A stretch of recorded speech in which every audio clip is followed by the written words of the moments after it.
Hello বন্ধুরা, আমি আজ বানিয়েছি তালের বড়া। তালের বড়া খুব সহজ রেসিপি, তোমরা সবাই বানাতে পারো। আমি বানালাম তাই তোমাদের কাছে শেয়ার করলাম।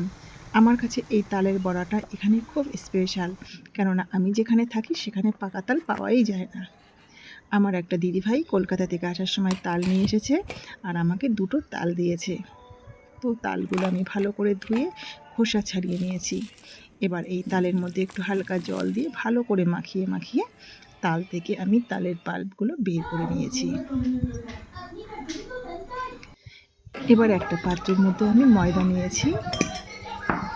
আমি যতটুকু ময়দা নিয়েছি তার হাফ দিয়েছি সুজি,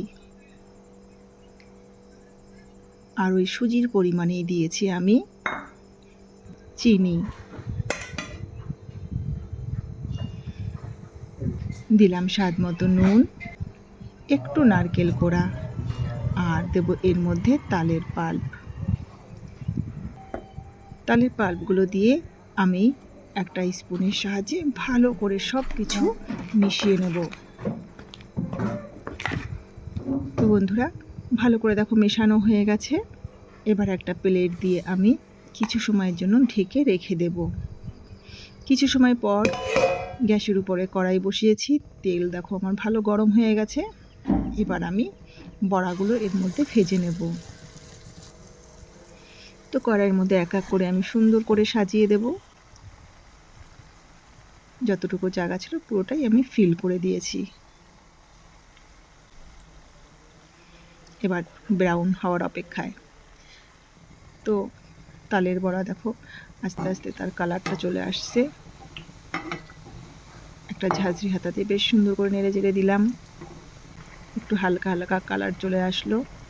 আর এভাবে দেখো আমি তালের বড়াগুলো ভেজে নিলাম, বেশ সুন্দর একটা কালার চলে এসছে দেখো। তো তালের বড়া আমার এখানে রেডি হয়ে গেছে। এই তালের বড়াগুলোকে আমি একটা অন্য পাত্রের মধ্যে উঠিয়ে নেব। তো বন্ধুরা, এভাবে আমি আবার দিয়ে দিলাম কড়াইয়ের মধ্যে, আবার দিয়ে ভেজে আবার সেই পাত্রের মধ্যে তুলে নিলাম। এইভাবে আমি এক এক করে পুরো তালের বড়াটা ভেজে অন্য একটা পাত্রের মধ্যে তুলে নিলাম। বন্ধুরা, আমার তালের বড়া ভাজা হয়ে গেছে। আর আমার তালের বড়াটা তোমাদের কাছে কেমন লাগলো অবশ্যই কিন্তু বলবে। আর আমার ভিডিওটা দেখার জন্য আমার সমস্ত বন্ধুদের জানাই অনেক অনেক ধন্যবাদ। সবাই খুব ভালো থেকো আর সবাই সবাইয়ের পাশে থেকো।